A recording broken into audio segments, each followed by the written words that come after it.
नमस्ते बच्चों, नमो नमः। आज हम अपने स्वर संधि के कंटिन्यूएशन क्लास में आज हम दीर्घ संधि के बाद आज गुण संधि को पढ़ेंगे। पिछली क्लास में हम लोगों ने संधि किसे कहते हैं ये समझा था। संधि के बाद संधि के कितने भेद होते हैं ये भी हमने सीखा था, और जिसमें से स्वर, व्यंजन और विसर्ग, स्वर संधि के कितने भेद होते हैं ये भी हमने सीखा था। स्वर संधि के 5 भेद होते हैं, जिसमें से हमने दीर्घ और दीर्घ के चारों नियमों के बारे में, यानी कि अ के साथ अगर अ जुड़ता है ह्रस्व या दीर्घ तो हमारा आ ही बनता है, यानी कि दीर्घ आ ही होता है। ठीक है, उसी तरह से ई और उ और री के भी नियमों को हमने देखा। आज हम लोग गुण संधि के बारे में पढ़ेंगे और गुण संधि के बारे में समझेंगे। तो स्वर संधि में दूसरा जो है हमारा कौन सा संधि है? गुण संधि।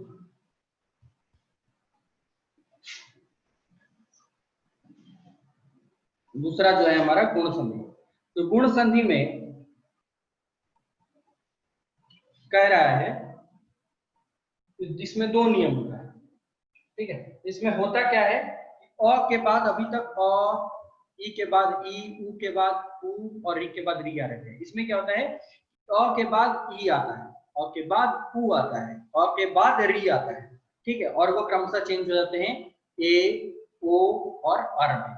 तो हम इन तीनों नियमों को पढ़ेंगे। पहला नियम है हमारा, इसमें हमारा पहला नियम जो है, फर्स्ट नियम जो है वो क्या कह रहा है कि यदि अ या आ, अ या आ के बाद यानी प्लस के बाद क्या है, ई आए, ह्रस्व ई यानी छोटी ई या दीर्घ ई या बड़ी ई। ठीक है, तो क्या हो जाता है, जब अ या आ, ई या ई से किसी भी जुड़ता है, फर्स्ट में अ हो या आ हो, ई हो या ई हो, कैसे भी जुड़ेगा हमारा क्या बनेगा, ए बनेगा। क्या बनेगा? ए बनेगा। और ए की मात्रा ऐसे होगी, सिंगल। ठीक है, क्या बनेगा हमारा? ए बनेगा। अब हम उसके उदाहरणों को देखते हैं। तो कैसे बनेगा, मतलब कि अ के साथ अगर ई जोड़ दिए या आ के साथ भी अगर ई जोड़ दिए बड़ी ई, तो भी ए ही बनेगा। ठीक है, या और के साथ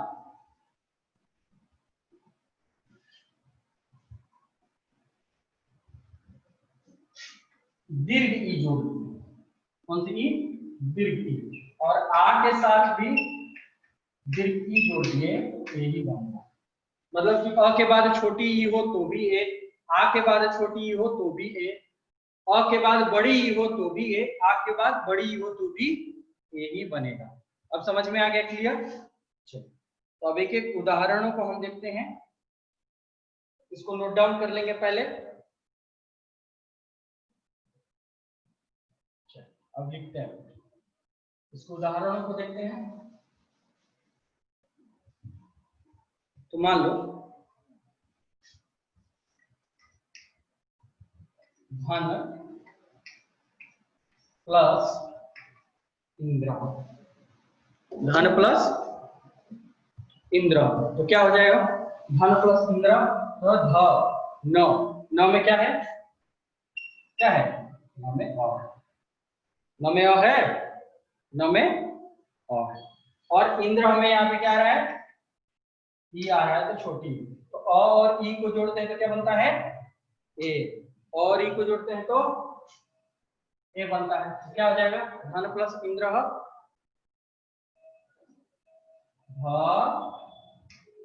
धनेन्द्र।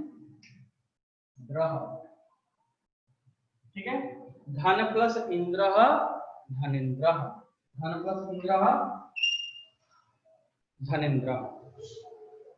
ठीक है, अगर और इसी तरह से हम जोड़ेंगे तो क्या होगा, महा प्लस इंद्र। तो महा प्लस इंद्र, तो यहाँ पे महा में क्या आ रहा है बच्चों, आ रहा है, और यहाँ पे क्या आ रहा है, ये आ रहा है।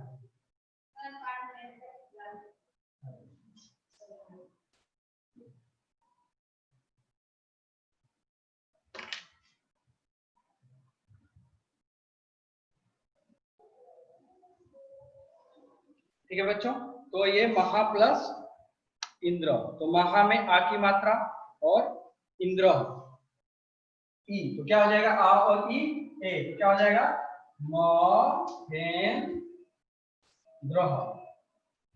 क्या हो जाएगा, महेंद्र, मतलब ए की मात्रा में चेंज है। और कुछ उदाहरणों को देखते हैं हम।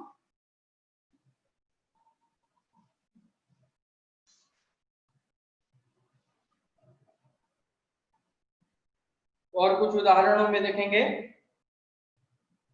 जैसे धीर, धीर, ठीक है, धीर प्लस इंद्र, बताओ आप लोग क्या होगा, धीर प्लस इंद्र क्या होगा, हाँ बिल्कुल सही, धीरेन्द्र। क्या हो जाएगा, धीरेन्द्र, करेक्ट, धीरेन्द्र, ये हो जाएगा। वैसे ही अब अगर हम आ की देखते हैं तो महा प्लस ईश्वर, तो महा प्लस ईश्वर क्या हो जाएगा,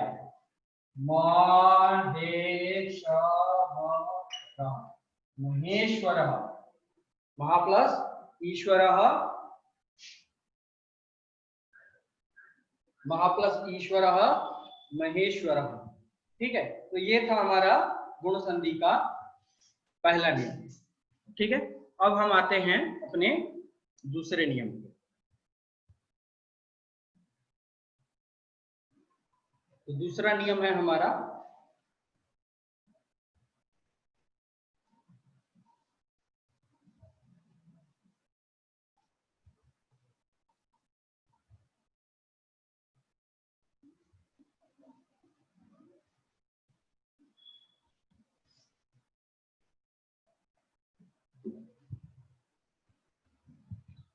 दूसरा नियम। दूसरा नियम क्या कह रहा है, अ के बाद उ होने पर, क्या होने पर, उ होने पर। अभी हमने सीखा कि यदि अ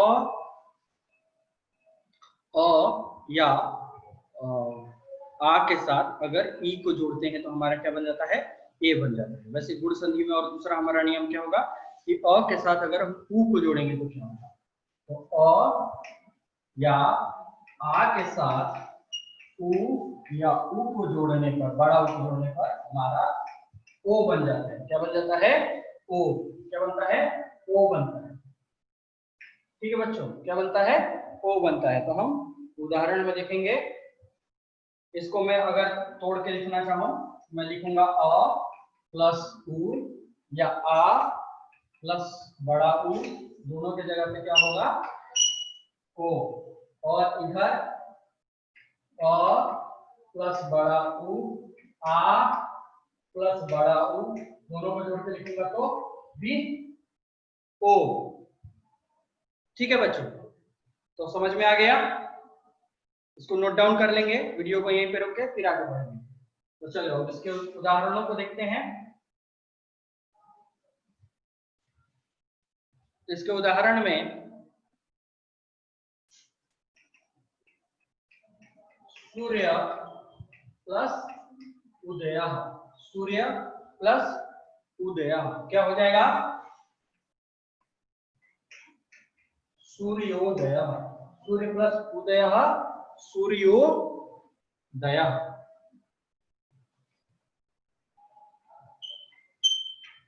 सूर्य प्लस उदय सूर्योदय। और यहाँ पे क्या है, अ है, और यहाँ पे क्या है, उ है, छोटा उ, दोनों को मिलाएंगे तो क्या बन जाएगा, ओ, इसलिए इस ओ को यहाँ पे लिखा गया है, सूर्योदय।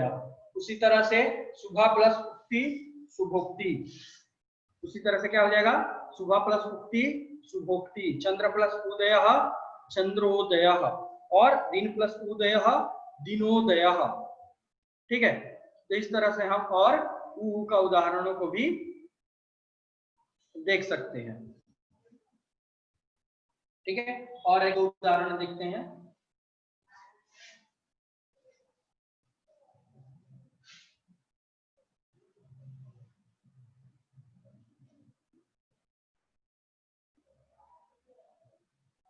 जैसे यथा प्लस उचितम, यथा प्लस उचितम, तो क्या हो जाएगा,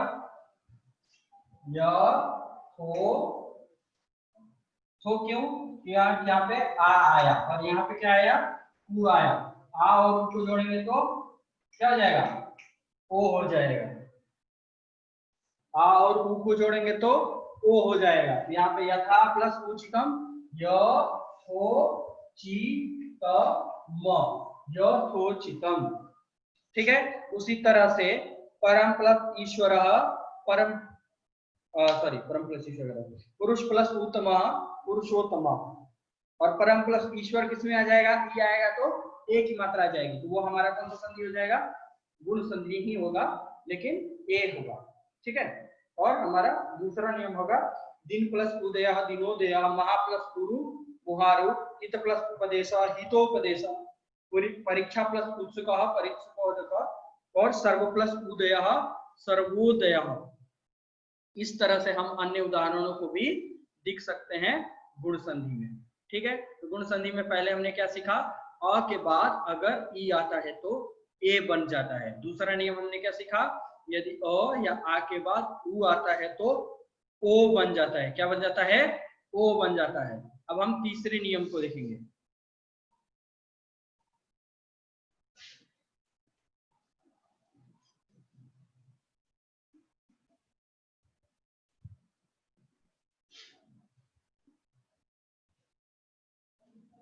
तीसरा नियम हमारा कह रहा है गुण संधि में अर, क्या होता है, अर, अर में क्या होता है, यदि अ या आ, यदि अ या आ के बाद क्या है, री है, छोटा री या दीर्घ री, बड़ा री, छोटा री हो या बड़ा री हो, कोई भी आए तो हम इसको किस में चेंज कर देते हैं, अर में चेंज कर देते हैं, और र में हलन, अर में चेंज कर देते हैं। किसमें चेंज कर देते हैं, अर में। अर मतलब अ जुड़ जाता है और र जो हमारा है वो रेफ में परिवर्तित हो जाता है, अ जुड़ जाता है और र रेफ में परिवर्तित हो जाता है। जैसे हम उदाहरण देखेंगे यहाँ पे, हिम, हिम प्लस ऋतु, हिम प्लस ऋतु, तो हिम प्लस ऋतु में अगर हम देखते हैं तो क्या होगा, यहाँ पे म में क्या है, अ है, म में अ है, और यहाँ पे क्या है, री है, आपको दिख रहा होगा। तो हम जब जिन दोनों को जोड़ेंगे हिम प्लस ऋतु, क्या हो जाएगा हमारा, हिमर्तु, क्या हो जाएगा, हिमर्तु,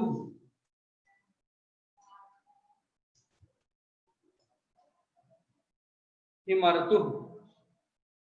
ठीक है, क्या हुआ, ये अ और री का जोड़ करके क्या बन गया, अर बन गया, और ये र जो है, अ जो है म में इंक्लूड हो गया, क्योंकि म हलंत हो गया था, आधा हो गया था जब इसमें से हम को निकाले थे, जोड़े थे, तो ये म में जुड़ा तो ये म पूरा हो गया, और ये र जो है यहाँ पे रेफ में आ गया, मतलब ऊपर, र जो है ऊपर आ जाएगा। एक और उदाहरण देखते हैं।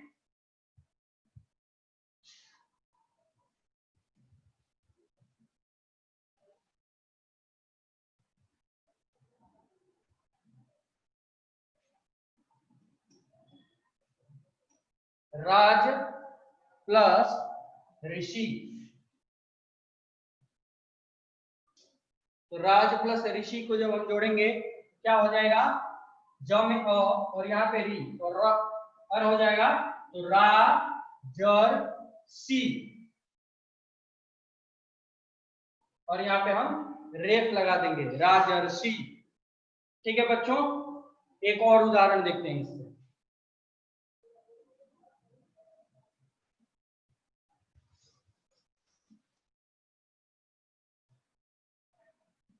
अब आप लोग बताना क्या होगा, महा प्लस ऋषि क्या होगा, कीजिए अपने से। चलिए मिलाते हैं उत्तर। आपने क्या लिखा है, मा हा, तो माँ और हा, तो माँ और हा में से आ की मात्रा को निकाल देंगे, ठीक है, और अ की मात्रा जब आएगी हा को पूरा कर देगी, स का स लिख देंगे, सी और रेप यानी कि म और सी, म और सी। तो ये था हमारा गुण संधि। गुण संधि में हमने 3 नियमों को सीखा। कौन कौन से 3 नियमों को सीखा? पहला नियम था अ के साथ ई आने पर या बड़ी ई आने पर, या आ के साथ छोटी या बड़ी आने पर क्या हो जाता है, ए हो जाता है। दूसरा नियम हमने गुण संधि में सीखा कि अ या आ के साथ क्या आएगा, ऊ आएगा, ऊ या बड़ा ऊ आने पर ओ हो जाता है, क्या हो जाता है, ओ हो जाता है। तीसरा हमने सीखा यदि अ या आ के बाद री या री हो, बड़ी हो, अर हो जाता है, अर यानी र रेत में आ जाता है। ठीक है, और इसमें चौथा नियम जो है बाद में है, फिर भी मैं आपको समझा देता हूँ। एक चौथा नियम है अल का, वो भी सीख लें आप। ये 3 नियम तक क्लियर है, अच्छे से नोट डाउन कर लेंगे। फिर चौथा नियम देखेंगे।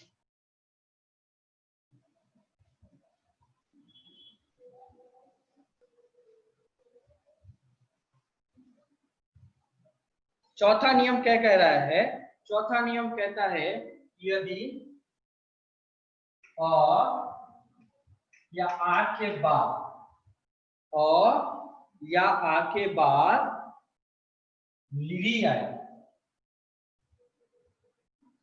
क्या है, लिरी।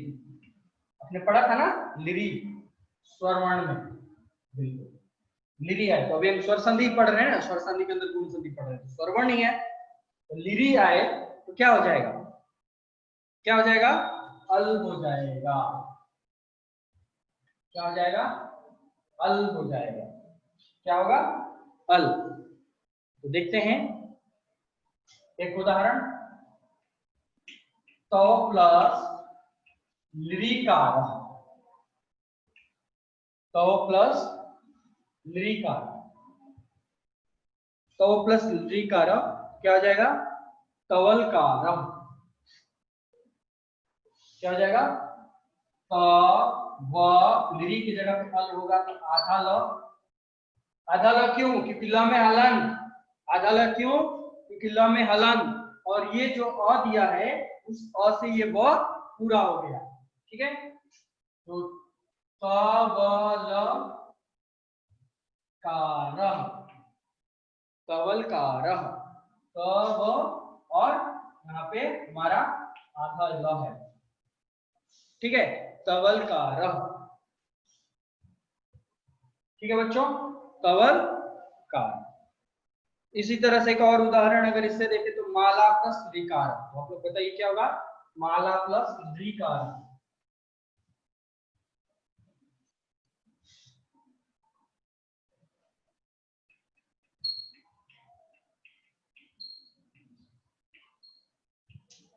माला प्लस ऋकार क्या हो जाएगा,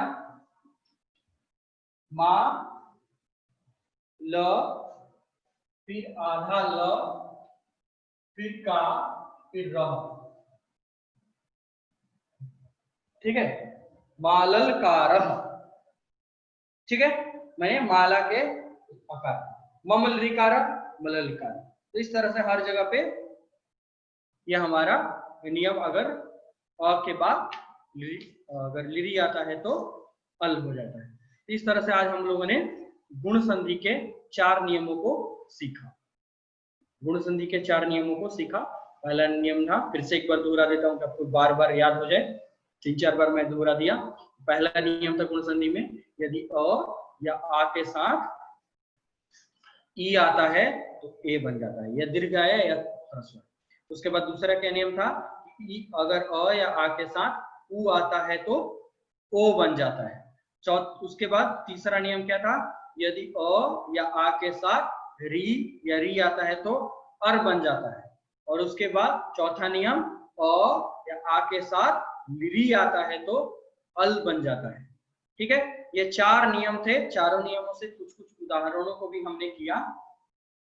आपके पास अगर व्याकरण विधि पुस्तक है तो उसमें से कीजिए, नहीं तो आपकी जो टेक्स्ट बुक है, आपके टेक्स्ट बुक में आप पीछे के भाग में देखेंगे तो वहां संधि प्रकरण दिया है, और उसके बाद गुण संधि की सामान्य प्रक्रिया के पास वहां पे कुछ एग्जांपल्स दिए गए हैं। उन एग्जांपल्स के सिर्फ क्वेश्चंस को आप लिखेंगे, उत्तर को नहीं लिखेंगे, और बुक बंद करने के बाद फिर से आप उन उत्तरों को लिखेंगे, और उसके बाद फिर आप बुक खोल के मिलाएंगे कि आपके कितने सही हो रहे हैं। इससे रिलेटेड जो भी डाउट्स रहेगा हम अगली कक्षा, अगली सैटरडे के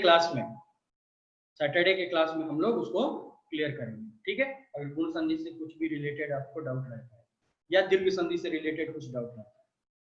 ठीक है, तो आज हम गुण संधि को यहीं पे समाप्त करते हैं। अगले क्लास में हम लोग अपने वृद्धि संधि के साथ, किसके, वृद्धि संधि या यण संधि, कोई मतलब यण संधि हो या वृद्धि संधि हो, कोई एक संधि हम अगली क्लास में पढ़ेंगे। ठीक है, तो आज हमने दीर्घ संधि और गुण संधि पढ़ लिया है। आगे के क्लास में हम और स्वर संधि के प्रकरणों में से पढ़ेंगे। आज के क्लास को हम यहीं पे समाप्त करते हैं। ठीक है, नमो नमः।